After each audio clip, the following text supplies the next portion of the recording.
250-র ওপর কর্মী আমাদের নেতা আমাদের শোকজড হয়েছে, 24-25 জন নেতা আমাদের সাসপেন্ডেড হয়ে গেছে, বিজেপির বহু কর্মী গ্রেপ্তারও হয়েছে। তো বলেননি তো এগুলো, এটাও তো আলোচনা হওয়া উচিত ছিল। প্রচন্ড পরিমাণে রেগে যাচ্ছে না, একই কথা, রাখছি না, এটা সমাজ মাধ্যম। আমি বলছি, আমি ট্রেনে বাসের কথা বলছি, রাখবো কেন? শুধু সংবাদ মাধ্যম, না ট্রেনে বাসের কথা বলছি। সংবাদ মাধ্যমকে আক্রমণ করলে কি হবে? না না, আমি কোথায়, আমি তো ট্রেনে বাসের কথা বললাম। আপনি যে ট্রেনে বাসে বলছেন না, এই যে ভালো তৃণমূল, খারাপ তৃণমূল, ঋতব্রত, আমি আপনাকে বলে দিচ্ছি, শুনুন, আমি বলছি আসলে না না, আমি আপনাকে বলছি ওটা মজা করেছিলেন, যে ভালো তৃণমূল বলে কিছু হয় না, সেটাই বলতে চেয়েছিলেন, যে ভালো তৃণমূল বলে কিছু হয় না, সেটাই বলেছিলেন। ওটাকে আপনারা অন্যভাবে প্রেজেন্ট করছেন, তৃণমূলের ভালো মন্দ কিছু নেই। কিন্তু এই যে এনসিপিআইতে এতজন সাংসদের সেখানে গিয়ে আপনাদেরই কেন্দ্রীয় নেতাদের সঙ্গে বৈঠক করে এনসিপিআইতে যোগদান করা, বকলমে তো সেটা কি তাহলে এনডিএ মানে বিজেপিকেই তো সমর্থন করা? কলমে বগলে এসব কথার কোনো উত্তর নেই। সেটা তো বিজেপিকেই সমর্থন করেছে তো বিজেপি। না না না, তৃণমূল কতটা, এনসিপিআই কতটা? বিশেষ করে করেছে তো, না বলছি কোথায়, করেছে তো। আজকে যদি কেউ আপনাকে বাইরে থেকে নিঃশর্ত সমর্থন দেয়, আপনি কি বলবেন আমি নেব না? আরে আপনাকে বুঝতে হবে যে আজকেও আমরা বহু বিল পাস করাতে পারিনি। মহিলা বিল পাস হলে আপনি উপকৃত হতেন কি হতেন না? আপনি খুশি হতেন কি হতেন না? উপকার ছেড়ে দিন।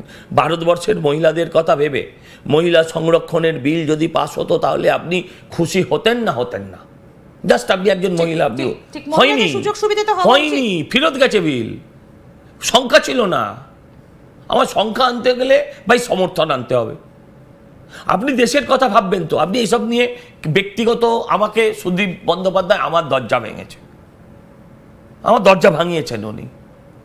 আমার জ্বালা যা আছে আপনার সেটা থাকতে পারে না। কিন্তু আমার প্রশ্ন হচ্ছে, আমার কাছে কোনটা বড়, আমি ব্যক্তি বড় না আমার দেশটা বড়? আপনি বলুন, ফরেন ফান্ডিংস যেগুলো আমাদেরকে এখানে ফান্ডিং করে আমাদের এখানকার মানুষকে দেশ বিরোধী কার্যকলাপ করতে উৎসাহিত করছে, আপনি উত্তর দিন না। সেই বিলটা আমরা প্রপোজ করেও আমাদের থেমে থাকতে হচ্ছে, ভাবতে হচ্ছে। সরকার একটা বিল ফেল হলে সরকারের থাকা যাওয়া নিয়ে প্রশ্ন এসে যায়, তো আমাদের সেটা তো করতে হবে। তাই বলে রাজ্যে তো তাহলে কোনো বিরোধী দলই থাকবে না? আপনি শিওর? ফাঁকা মাঠ? চান না বিকাশ কাকু? না না না না, তাহলে বিকাশ দা খাবে কি বেচারা? সত্যি উঠে যাবে তো দোকান। বেশ বেশ, এবার আবার একটু সজলদার ব্যক্তিগত বিষয় নিয়ে আসি, সজলদার নির্বাচনী কেন্দ্রে আসি। একটা কথা ভীষণভাবে কানাঘুষো শোনা যাচ্ছে যে কলকাতা কর্পোরেশনের পরবর্তী মেয়র হচ্ছেন সজল ঘোষ। তাই কি? কলকাতা কর্পোরেশনের পরবর্তী মেয়র হবেন সজল ঘোষ, এই কথাটা রাজনীতির অলিন্দে শোনা যাচ্ছে, কান পাতলে। আমি আমার কানে পেতেও আমি কখনোই শুনিনি। আপনি শুনেছেন, যদি হয় প্রথম মিষ্টি আমি আপনাকে খাওয়া। বেশ, কারণ তার তৃণমূলের সময় দাপিয়ে কাজ করার অভিজ্ঞতা রয়েছে, তিনি একজন কাউন্সিলর, তিনি একজন বিধায়ক, এবং গোটা কলকাতা পৌরসভার কোথায় কোথায় জল জমে, কিভাবে কোন জায়গাকে নিষ্কাশনে মুক্ত করা যায়, সবটা আপনার মতো ভালো কেউ জানে না, হাতের তালুর মতো। এটা আমি বলতে পারবো না আমার মতো ভালো কেউ জানে না, এটা আমি বলার সাহস করতে রাখি। আমি কিছুটা জানি, কারণ আমার বাবাকে আমি 25 বছর এগুলোর মধ্যে কাজ করতে দেখেছি। আমার বাবা মেয়র শব্দটা বাদ দিয়ে মেয়র পরিষদ অবধি সমস্ত পদ সামলেছেন। Leader of the opposition, MIC, তারপরে পাবলিক অ্যাকাউন্টস, বোর্ডও চেয়ারম্যান, সব ধাপে ধাপে 25 বছর তিনি সামলেছেন। ফলে তাকে দেখেছি কাজ করতে সামনে থেকে। আমিও রাজনীতিতে ছিলাম, ফলে তার সঙ্গে আমিও অফিসে বসতাম, হয়তো কর্পোরেশনে নয়, বাড়ির জায়গায়। সেখান থেকে আমার কিছু অভিজ্ঞতা আগে থেকে ছিল। পরবর্তীকালে আরও সমৃদ্ধ হয়েছি কাউন্সিলর হওয়ার পর। কিন্তু আমার থেকে ভালো কেউ জানে না, এটা বলার মতন ক্ষমতা আমার নেই। আর আমাকে নিয়ে কি করা হবে এটা দল সিদ্ধান্ত নেবে। আমি দলের একজন কর্মচারী। হ্যাঁ, আমি একটা কথা বলি শুনুন, আমার দীর্ঘ রাজনৈতিক জীবনে এই দল আমি 5 বছর, আমি MLA, আমি কাউন্সিলর 5 বছর, আমি একটা দলের, সর্বভারতীয় দলের রাজ্যের মুখপত্র আমি 5 বছরের প্রায় 4 বছর। এর থেকে আর বেশি কি চাই? আমি বিধায়ক, আর কি চাই? মেয়র না করলেও আমার কোনো দুঃখ নেই। একটা খুব খুব ব্যক্তিগত প্রশ্ন, খুব ব্যক্তিগত প্রশ্ন, আমি টিভির সামনে বলবো কেন? যখন আপনার রাজনৈতিক ব্যক্তিগত প্রশ্ন, রাজনৈতিক আর ব্যক্তিগত হয় না, সেটা হচ্ছে যে যখন আপনি ভোটে জিতলেন, বিধায়ক নির্বাচিত হলেন, মন্ত্রিত্ব পেলেন না, একটু কি রাগ অভিমান? আমি এখন বলছি মেয়র হলেও দুঃখ নেই, মেয়র না করলেও দুঃখ নেই, মেয়র হলেও আমার কোনো আনন্দ নেই। আমি একটা ভূমিকায় দায়িত্ব পালন করবো, আমার কী থাকবে? শুনুন, এগুলো সব অল্প দিনের ইস্যু, অতএব এতে আমার রাগ অভিমান আমি যন্ত্রণা কিচ্ছু নেই। আমি বললাম আমি যা পেয়েছি, আমি 35 বছরের বেশি রাজনৈতিক জীবন আমার। আমি 16 বছর বয়স থেকে রাজনীতিতে যুক্ত, 16-17 বছর বয়স থেকে। মাধ্যমিক পাস করে কলেজে ভর্তি হয়েছি, তখনকার দিন 11-12 কলেজে হতো, সেখানে ভর্তি হয়েছি। আর সেখানের 1 বছর পর থেকে রাজনীতিতে নেমেছি। পুলিশ প্রথম যখন ধরে তখন আমার জুভেনাইল মামলা হয়েছে।